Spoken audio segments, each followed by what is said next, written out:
అందరికీ నమస్కారాలు. మెట్రో ఒకసారి చూడాలని చెప్పి ఈరోజు మెట్రోలో వచ్చాను. టెక్నికలీ చాలా స్ట్రాంగ్గా ఉంది. ఇండియాలో జనాభా కూడా విపరీతమైన జనాభా ఉంది కాబట్టి మెట్రో ప్రాపర్గా చేస్తే ఈ పబ్లిక్ ట్రాన్స్పోర్టేషన్ చాలా ఉపయోగపడుతుంది. పొల్యూషన్ ఉండదు, టైం చాలా ఆదా అవుతుంది, ఎఫిషియన్సీ లెవెల్ పెరుగుతుంది. అదే మరి ఆఫీస్కి పోయి పనిచేయడంలో కూడా సమర్థత పెరుగుతుంది. అన్ని విధాల మెట్రోస్ ఇవన్నీ రావాల్సిన అవసరం ఉంది. ఒక పక్క స్పీడ్ ట్రైన్స్ రావాలి, ఒక పక్క మెట్రో రావాలి. అదే మరిగా మాస్ ట్రాన్స్పోర్టేషన్ పెద్ద ఎత్తున ప్రోత్సహించాల్సిన అవసరం ఉంది. అందుకే పబ్లిక్ ట్రాన్స్పోర్టేషన్ని ఏ విధంగా ఒక ఆదర్శంగా చేయాలి, ఒక మోడల్గా చేయాలనుకున్నప్పుడు నేను అన్నీ చూస్తున్నాను. మల్టీ మోడ్ ట్రాన్స్పోర్టేషన్ కూడా చూస్తున్నాను.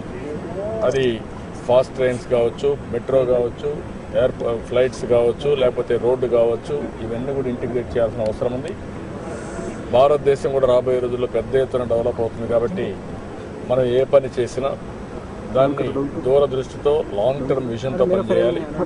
రెండోది, ప్రపంచంలో ఉండే బెస్ట్ ప్రాక్టీసెస్, బెస్ట్ టెక్నాలజీస్ ఇవన్నీ కూడా ఉపయోగిస్తే తప్ప ఇది సాధ్యం కాదు. ఇప్పటికే శ్రీధరన్ గారిని మనం ఒక ఎక్స్పర్ట్గా పెట్టుకున్నాం. వారికే వర్క్ కూడా అప్పచెప్పాం. విజయవాడ నూతన రాజధాని, విశాఖపట్నం 2 మెట్రోస్ కూడా ఫీజిబిలిటీ రిపోర్ట్ తయారు చేయమని వారికి కన్సల్టెన్సీ ఇచ్చాం. వారు తయారు చేస్తున్నారు. తొందరగా సబ్మిట్. ఇది కాకుండా ఇంకా కూడా నేను ఆలోచించేది, ప్రపంచంలోనే బెస్ట్ ప్రాక్టీస్ ఎటు ఉన్నాయి, షాపింగ్ ఎటు తీసుకెళ్ళాలి, కమర్షియలైజేషన్ ఎటు చేయాలి, ప్యాసింజర్కి తక్కువ డబ్బులు ఎట్టబడాలి, ఇంకా సమర్థవంతంగా ఎట్లా ఆపరేట్ చేయగలుగుతాం, కనెక్టివిటీ ఎట్లా పెట్టాలి, మల్టీమోడ్ కనెక్టివిటీ ఇవన్నీ కూడా వర్కౌట్ చేస్తున్నాను. అందుకే ఫస్ట్ టైం చూశాను. రాబోయే రోజుల్లో ఇంకా ఒక హాఫ్ డే లేకపోతే ఒక రోజు మొత్తం మెట్రో ఇది చూస్తాను. ప్రపంచంలో ఉండే మెట్రోస్ కూడా చూస్తున్నాను. అదే మరి ప్రపంచంలో ఉండే స్పీడ్ ట్రైన్స్ కూడా చూస్తున్నాం.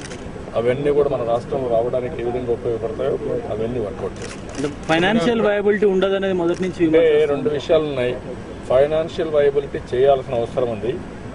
ఇందులో కూడా విపరీతంగా కమర్షియలైజేషన్ చేయొచ్చు. మనం కమర్షియలైజేషన్ చేస్తే చాలా వరకు వైబిలిటీ వస్తుంది. రెండోది, ఒకవేళ అవసరమైతే క్రాస్ సబ్సిడీ ఇచ్చినా దీనికి అనేక విధాలుగా లాభాలు వస్తాయి. మీకు ఒకటి పొల్యూషన్ కంట్రోల్ చేయొచ్చు, రెండోది ఎఫిషియన్సీ బిల్డప్ చేయొచ్చు, రోడ్లకు సబ్స్టిట్యూట్ పెట్టచ్చు, ఇలాంటి చాలా వస్తాయి. ఇవన్నీ కూడా ఏ విధంగా అయితే ఒక రోడ్ వేసినప్పుడు గవర్నమెంట్ వేస్తామో ఇలాంటివన్నీ ఆలోచించి, ఒకప్పుడు రోడ్ వేస్తే మనం వేయాల్సి వచ్చేది. ఇప్పుడు టోల్ పెట్టిన తర్వాత బీఓటీ యాన్యుటీ పెట్టిన తర్వాత ప్రజలు కూడా డబ్బులు పే చేసే పరిస్థితికి వచ్చారు. ఇన్ఫ్రాస్ట్రక్చర్ క్రియేట్ చేయడంలో ప్రజలను భాగస్వామ్యం చేస్తే అన్ని సాధ్యం. అంటే సార్, రిలయన్స్ లాంటి సంస్థ దీన్ని నడపలేక డిఎంఆర్సీకి వెనక్కి చేసిన ఏమంటారంటే, పాలసీలో డిఫెక్ట్ ఉంటే అన్నీ ఉంటాయి. సమర్థత ఉండాలి, టెక్నాలజీ ఉండాలి, బెస్ట్ పాలసీ ఉండాలి, ఫైనాన్షియల్ వైబిలిటీ కూడా ఉండాలి. అన్ని కూడా ఇంటిగ్రేట్ చేయాలి. రిపోర్ట్ ఇస్తున్నారు. తొందరగా దానికి ఒక యాక్షన్ ప్లాన్ పెడతాము.